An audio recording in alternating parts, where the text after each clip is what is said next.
Did you know that queer and trans people actually experience time completely differently to cishet people?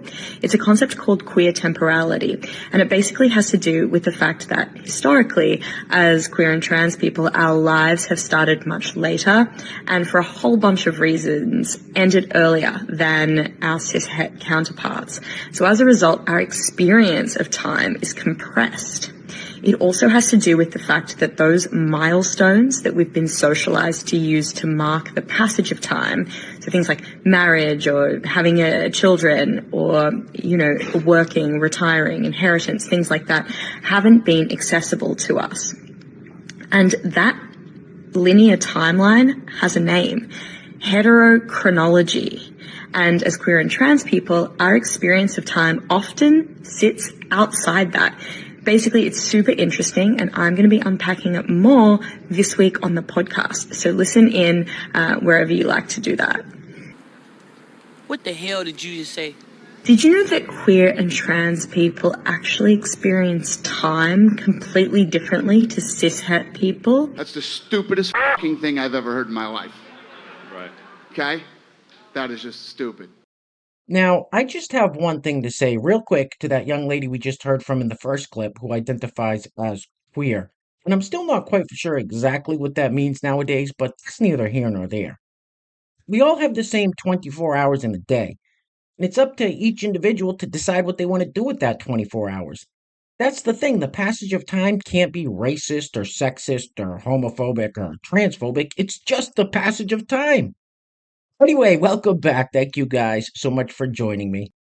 So I have a fairly quick and very crazy Clown World update for you guys today, and as usual, we just don't have any time to waste, so let's get into it. Now, if you place your attention on the screen for a moment, so this rather rotund individual is Barbara.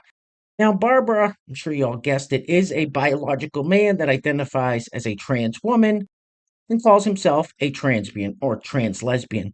Now, Barbara is another one of these fellas that puts on some lipstick, a little rouge, and a woman's blouse, and voila, still not a woman.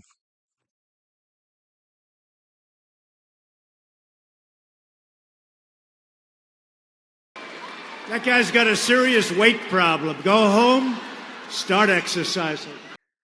All right, let's keep it moving with this clip that is currently going viral on the interwebs of several celebrities who suffer from TDS, also known as Trump derangement syndrome. Now, apparently, this clip is like 3 or 4 years old, but I don't remember seeing it. So if you've seen it already, I do apologize. We're going to check it out. Now, this is what selling your soul looks like. Roll it. You have an obligation To be a part of that decision. You might think it's not important. You might think you're not important. But that's not true. And the only way we can prove that to you is by having lots of famous people. Lots of famous people. Lots and lots of famous people. Just a shit ton of famous people. But you only get this many famous people together if the issue's one that truly matters to all of us. a disease or Ecological crisis or A racist, abusive coward who could permanently damage the fabric of our society. Do the math. Do we really want to give nuclear weapons to a man whose signature move is firing? firing things? But we can end this nightmare before it begins. We can save the day. for our children. For our children. For our children. For our communities. For our communities. For our communities. For America. For America. For America. All it takes is all of us. All of us. All of us. We cannot pretend both sides are equally unfavorable. We can't say one vote doesn't matter. Your vote matters. Your vote matters. It affects everything. Not just the presidency, but the Senate. The House. Your local officials. Immigration. Immigrant. Student debt. Common sense gun laws. The Supreme Court. See, this isn't just an election, it's a tipping point. For the country. For the world. For your world. And there seems to be no sign of intelligent life anywhere. All right, next up we have these two ladies who do a podcast together, and I can't remember what the podcast is called, but I'm guessing they are both divorced and probably avid watchers of The View. Big fans of Joy Behar and Whoopi Goldberg, I'm guessing. Anyway, they say that they can't imagine anything worse on the planet than wearing MAGA gear. Roll it. Can't imagine anything worse on the planet than wearing MAGA shit. No, I can't either. Like, you couldn't catch me dead in a MAGA outfit.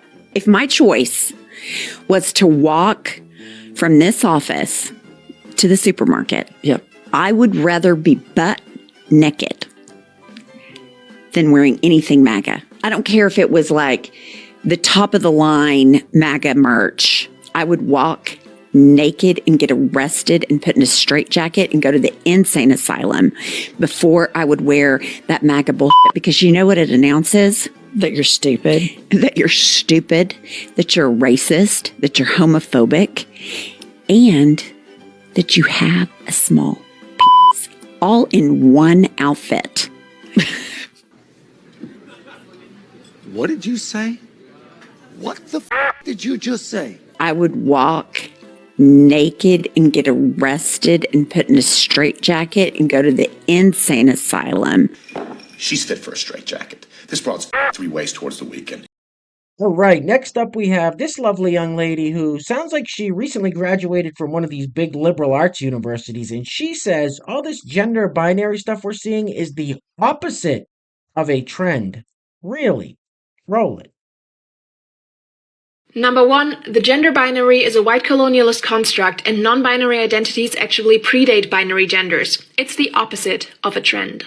Number 2, our community owes a debt of gratitude to trans women of color, so racism and transphobia have no place in it. And third, remember that being queer does not exempt us from examining our privilege. Queer people of color have long been pushed into the margins by the white members of our community, so it's essential that we center, uplift, and amplify their voices. You get wacky on me. What the f*** are we talking about here?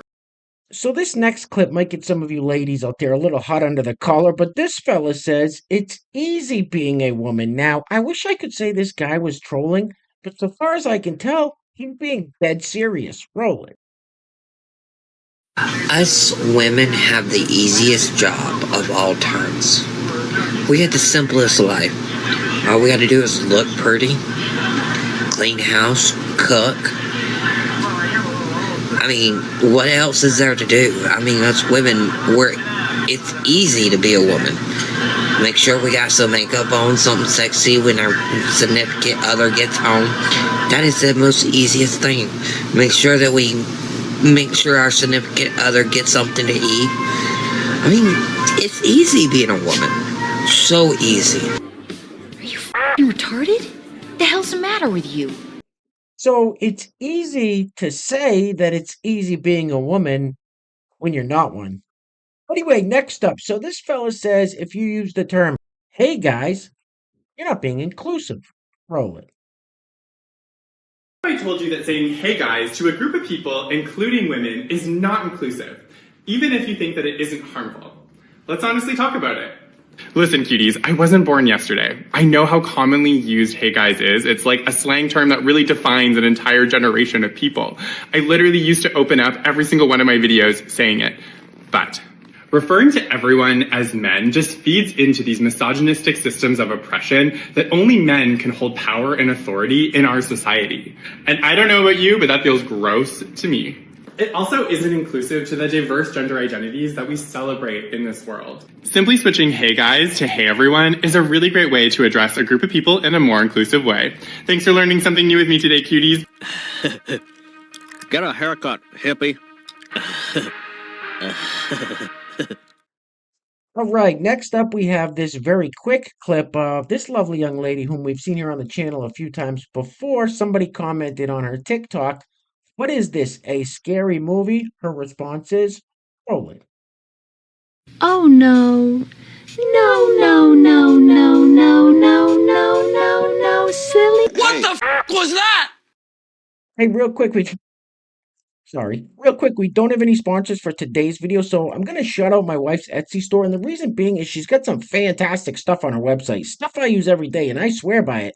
So it's Red Clover Fields on Etsy. If you're looking to get away from Big Pharma and looking for some more natural remedies, definitely go peruse her store. I will put a link to that in the description box below, and the reviews speak for themselves. So once again, that's Red Clover Fields on Etsy.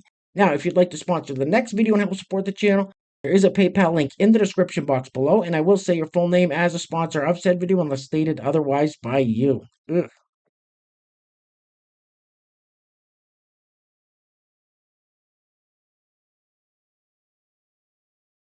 Man, that's gross. Now, since we've been seeing a lot of tattoos and body modifications, or body mods, as the cool kids say. I saw this picture making its rounds on the interwebs and figured I would share it with you guys, and I think this one may be the most extreme one we've seen so far. Look at her teeth!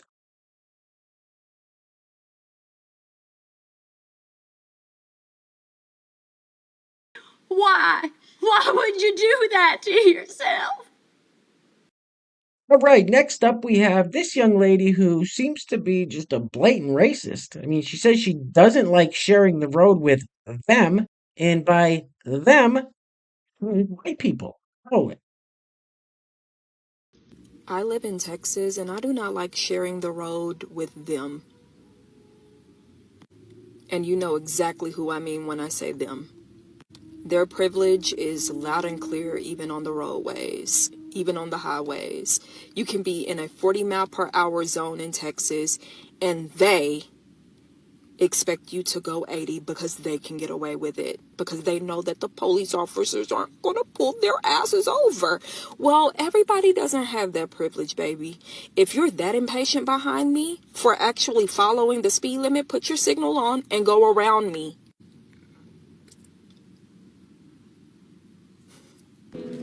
What did you say?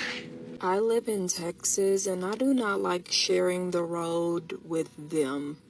That's just self-centered and racist. You need to shut the up. Hey, where are the white women at? all right, guys, we're going to be wrapping it up with this clip of Rosie O'Donnell on some podcast or talk show or something talking about parenting a non-binary child.